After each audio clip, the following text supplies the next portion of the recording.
Yo, DragonFaced. What's up? Yo, what's the quote today, man? Like, life is like a body. No matter how you look at it, the bread comes first. But after the bread, then you get the sauce. But sometimes after the sauce, you get the beef. Beef is optional.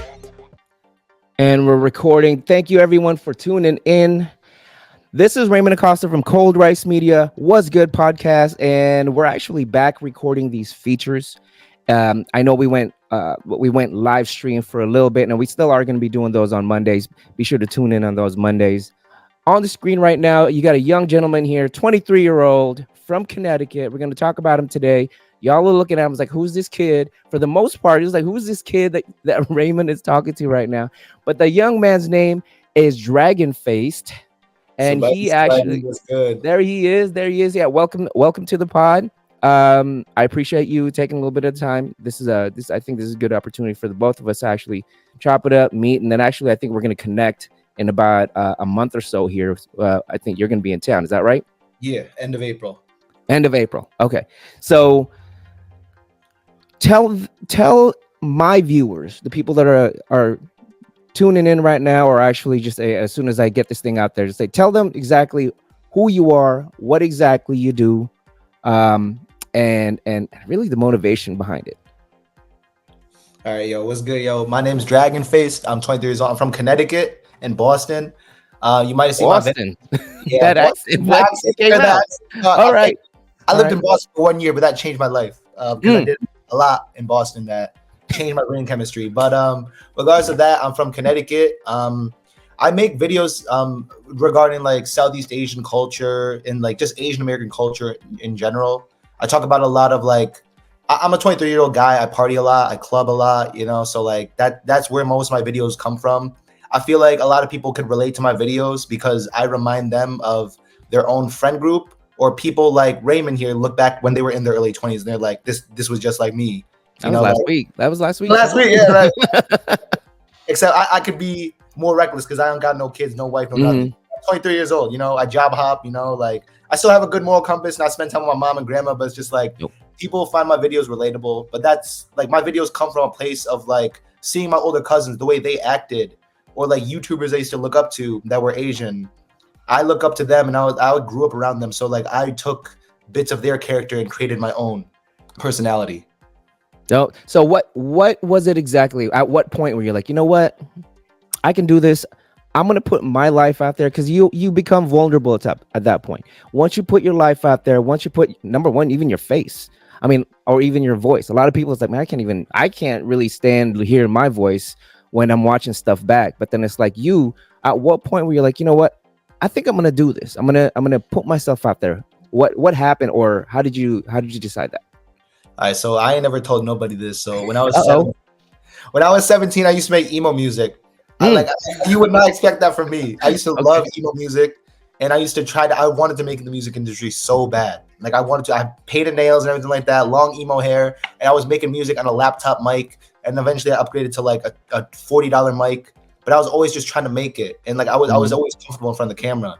But then I stopped doing that, and then I don't know what it was. Like I stopped making music when I was like 23 right now. So then I just started making TikToks for fun at work, and then I put #Lao, and I had so much support for all the dumb stuff I did on the internet. I was like, wow, like I could make this a thing then, and I got mad support and stuff like that. So, and then it started rolling. Then you're just like, you know what? I think I can do something with this thing. And then before we even press recorded here, you said you were out all day basically and just creating content. Do you plan this stuff out? I mean, is this something that you're like, you know, I'm going to script this stuff out, and I think, you know, I'm going to storyboard it. It sounds like it's getting a little bit more intricate. Yeah, like a lot of this stuff I do plan out, but I don't even realize I'm doing it. I can't shut it off. I'd be partying a lot. I'd be clubbing a lot. Ever since I turned drinking age, I lost a lot of the old hobbies I used to like when I wasn't drinking age. I used to do a lot more martial arts. So I've actually hit my martial art homie up and I'm like, yo, let's do Muay Thai again. Because he works at a gym. So I'm like, all right, let me train with you again. And I used to make like terrariums and self-sustaining shrimp tanks. I know that sounds weird. Whoa. I just went to the store to buy some. And I was going to make a TikTok explaining like trying to reconnect with your old self before, when you were sober and young. You know what I mean? But like that's my next TikTok. It's not really Southeast Asian based, but it's just like my own self. You know what I mean? So definitely, I mean, it's definitely the channel is, or the account and the content that you put is just really an introduction to yourself, and it's just introduction to yourself, and as far as growth, right? Is there a Yeah, direction you're trying to go with this thing, or is it just like, you know what, let's say la vie, let's go ahead and do whatever I want to do right now? I'm just riding the water, but generally, like, I definitely want to represent the culture a lot more. You know, I Mhm. throw in a couple of things that have nothing to do with it once in a while, but generally the consensus is like I'm all about like Southeast Asian culture. Hmm. So DragonFaced, where'd that come from? All right, so my mom wanted a dragon son, right? Because like it's lucky, it's a lucky Chinese New Year calendar, you know. Oh, okay. Yeah, no, dragon son. It sounds weird. So like, so she always tells me all the time she wanted a dragon son. And being a kid, let's be real, you're Asian. Everybody looks up to Bruce Lee. I don't know a single Asian person that doesn't look up to Bruce Lee. You ask any uncle, Chinese, Japanese, Korean, Viet, Lao, Thai, Cambodian, they love Bruce Lee because he was Mhm. the first Asian dude to get it popping. He had a bowl cut just like me, yo. He was the first one. He didn't take nothing from nobody. When people tried to mess with Asians back in the 70s, he didn't take nothing. He wanted to be a good role model. So he coined the term dragon. So like like you play a fighting game, they always have a Bruce Lee guy and they call him like Dragon something. So I always knew like, yo, Dragon, like I want to be a good role model like Bruce Lee. I wanted to encompass that. I wanted to be good representation for the Asian community. And I never took shit from nobody.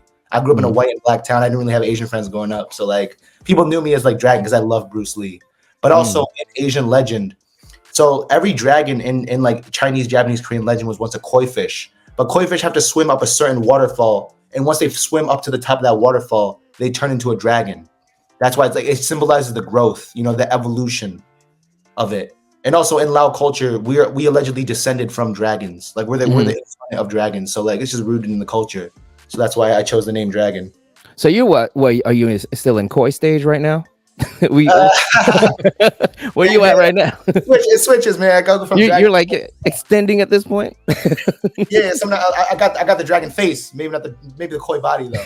That's dope. I didn't know that. That's good to know. Everybody, we just had a lesson over there with the whole dragon experience here.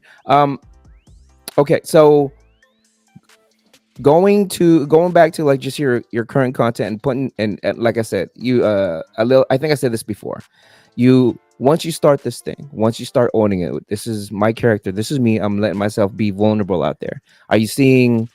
Are you seeing some pushback or like haters? I guess we can call that, or just a lot. Yeah. Some. It's like you get like it's normal human nature, bro. You get like 10 good comments and then you get like 2 bad comments. Of course, you're Mhm. gonna look at the bad comments, but like you gotta Yeah. rewire your brain to look at the good comments where it's like you get all the support. But people in my home city, they'll hate on me and shit. Like it's whatever. I mean, I can't blame them for that mindset. I know people Why is like that?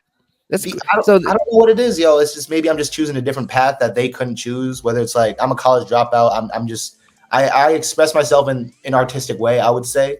But like Mhm. people I didn't really grow up with, but we have mutual friends. People in my own community, they shit talk me, and it's whatever. I still show my face in front of them at the temple Mhm. at festivals and shit. I get haters here and there, but like Yeah, I really don't pay no mind to it. It gets really annoying. that's But the hard part. That is really the hard part. I mean, you got to be true to yourself and the content that you're actually putting out there. Um, is it? Are your how's your parents' situation? Is like, are they supportive of this, or is like, are the relatives also supportive, or are they kind of like, what the heck are you doing, man? You mom, going out there? Your auntie saw you, and you're doing this weird dance, or you said something. Are they supportive, or are they kind of like, all right? yo, like so my mom, I love my mom to death. Yo, she supports me through thick and thin. She Uh-huh. supports me. She supports me through everything. I told her I was dropping out of college. She didn't bat an eye. She was like, as long as you know what you're gonna do. And I was like, okay, Mm. man. She supports me through thick and thin. She printed photos of me and gave magnets of me to her friends, bro. Like that's What? the most supportive mom. She knows. I tell her all the time, I'll drunk text her. I'm like, Mom, I'm gonna be famous. And she's like, I believe in Mhm, you. mhm. But like dad, he's been around, you know what I mean? He used to do whatever he did to make money.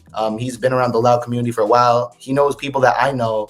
He wants me to work a steady job and stuff like that. He always yells at me like, you gotta stop doing what you're doing. You gotta go back to school. You gotta pick up a trade. I'm like, Dad, I understand where you're Mhm. coming from.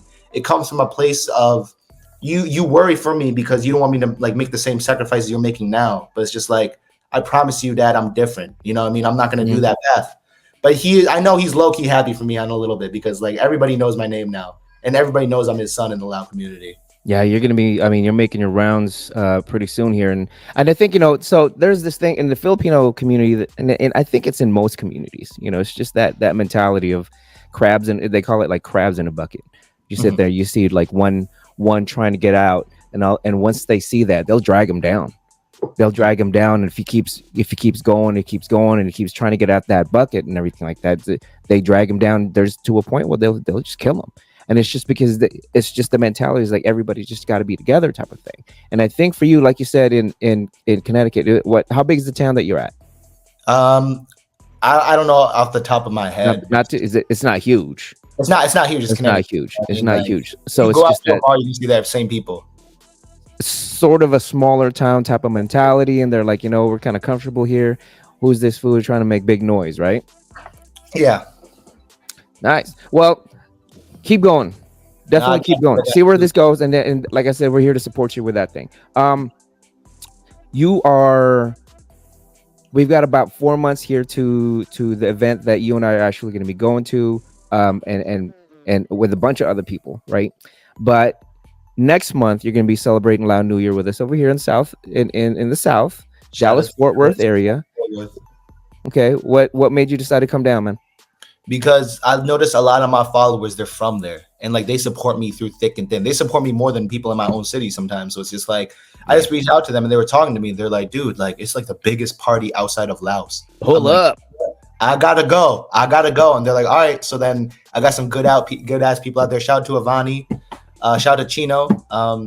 They all support me, and they're like, Avani, my friend, she's helping me coordinate like a whole like get together, kickback, and she actually put in good word for me for a club. So this club is gonna throw a loud party for me to host, and I get a table and bottle. I'm like, oh hell yeah, let's do it. You know what I mean? All 3 days. I'm actually gonna be there 5 days because I know I'm gonna party 3 days straight. I gotta take 2 days to be hungover, and then just get food and just chill. You're gonna be on a float. You need a float to be on, because it's either. So here's the thing: if you're on float, you're gonna. If you're gonna be on float, you're not gonna make it. They're gonna get you messed up. You're gonna be. I'm good at dodging shots. Watch, if you drink with me, I'm gonna make. I took a shot. You're gonna be like, oh, you did? I'm like, I didn't. There's no shots. Oh, there's no shots. It's all just pouring. There's no dodging, bro. I'll be like, okay, like, got the bottle. You know what I mean? Like, no, they're pouring it in your mouth. There's no you holding this thing. You just open up. You'll have fun. You'll have fun. And I'm pretty sure you're gonna be in good hands. They'll take care of you. You're a guest of the town. How did you get involved with Sabaidee Fest? Like, what was the interaction there? Okay, so I would just make videos on the internet. A lot of Lao people knew me, and like I built up like a decent following and like a decent amount of supporters. And I remember, I think they posted a poll, and they're like, "Oh, what influencers you want to see at Sabaidee Fest?" Oh, what? People put my name, and they're like, "Yo, you're like the most voted person." I'm like, "Really? Wow." Are you serious? Yeah, yo. So I was shocked. I'm like, "Dude, are you serious? Like that's funny as hell." And then they asked me to be part of their team. I didn't know if I was ever going to be on their team, but I wanted to be there. So I actually offered to volunteer. They were asking for volunteers, and I signed up to like offer to volunteer. But they were like, they didn't even mention about the volunteer thing. They're just like, you want to be on the influencer team? I'm like, oh yeah, sure. And that's what. What's that entail? Did they break that down to you? What that entails really? Yeah, we just like help like promote and stuff. We get like free merch, and then like it's still up for plan and everything like that. Everything we're gonna do as the influencer team. Yeah, with them asking, you were one of the first, you were one of the top vote getters, if not the top vote getter. Yeah. How you feel about that, man? You gotta tell your parents. No, I did. My mom knows. She's so proud. Is she really? Yeah, she printed a bunch of photos with the Sabaidee Fest flag, and she gave it to all my aunties and stuff. She's like, look at my baby. You know what I mean? What are you looking forward to in that event? What or who? Okay, so like definitely the network and meeting the community and trying to meet people that support me and get my name out there more. I'd love to, because like this is like the videos I make, like it encompasses like just Lao American culture, Southeast Asian American culture, and like this is my community. This is people that's like they had a similar upbringing to me, so I really want to connect with all of them. But also like artist wise, like I love Sopana and Tajame Uno. They're Lao singers. I've been listening to them before I knew what Sabaidee Fest was. I remember because I would just Lao music and they would pop up. Okay, so so you're there. That's what you're gonna. That's basically the expectations, just a connection. The networking at that point. What really, for you, It's like, I know it's early. You're 23. It's like, what's the end game with this whole thing? So I don't really tell people this because like I was told to like kind of keep under wraps. I'll tell you guys this. I make music. I literally just got my song finished and just emailed to me. So I'm really just trying to get back into music. So I don't really make emo music no more. I make like rave music and EDM and pop music. So I'm just getting back into it. And I literally just got it emailed up. I got a lot of stuff in the works, but yeah, I'm just trying to get back into music now and like just trying to like take away from the DragonFaced as an influencer and put DragonFaced more as an artist nowadays. The brand. Yeah, just the brand as a whole. The brand. I mean? So you said EDM music? EDM music? But like early 2010s EDM and like early 2000s EDM. Like remember Every Time We Touch that song? Because every time we touch, like I love that shit. I love EDM. So like I make like you're DJing or you just a producing? I make music. I sing. Oh, is that right? Yeah. I really just got my song produced, like emailed today. So I'm gonna try to work on it. Be on the lookout. We got a new layer of this chat. He's bringing it back up. No more emo music. I'm glad you got out of that phase. But that's dope, man. That's dope, man. So listen, man, I definitely this feature right here. Again, I wanted to make sure the reason why I reached out to you was like, this kid is like, you can see a lot of confidence and in what you do. And that also, that definitely showed in this interview to where I want people to see, just the genuine and just the genuine person that you're actually trying to be out there. And I think we're going to do that. I think we've done that here. Is there anything that other than the music that's going on right now? Is there let them know about your socials and let them know about what you're plugging at this point. Oh yeah. So my Instagram is just DragonFaced. My TikTok is DragonFaced Killer because DragonFaced was taken. That's pretty much all I link as of now. So DragonFaced with a D. I'll put that up. I'll put that up on the screen. Okay. I bet. Well, shoot, man. I can't wait till you come back until you come down here. So we're gonna show you a good time. Hope you survive. You're gonna be here for 5 days. I hope you survive, and you will. I hope you survive. Now you'll have a great time. You'll have a great time, y'all. So check my boy out, DragonFaced and DragonFaced Killer. A killer on TikTok. So you're not banned anymore. I seen all this stuff that you keep putting your banned. I get banned on live, so I can't live stream. Oh, live. Because like if I'm tipsy or something, they can tell. I'm like, oh man, my guy's a little edgy. So and he's young, and then we all remember how we were when we were young. But here's the thing: as edgy and as out there as you are, I mean, you're trying to create something for yourself, and you obviously have a passion with this whole thing. So I'm glad, that we can actually put it out there and get you some more supporters out there, man. Thank you, man. I really do appreciate this opportunity to talk to you. All right. Well, we're going to go ahead and end it right here. Make sure to take a look at him on his socials, and also take a look. And when he's in town here in DFW, catch him out. I think he's going to be walking around and you got the mug right there. You look him up. I'm pretty sure there's going to be also a crowd following him. So say what's up. Give him the love that, don't be shy. Very approachable, good kid. And then also at Sabaidee Fest, we'll see. I think there's going to be a lot of good stuff that's going to be coming out of that for you, man. Thank you guys so much. Thank you guys for supporting me. And I thank you for being on this podcast. Support my boy, Cold Rice.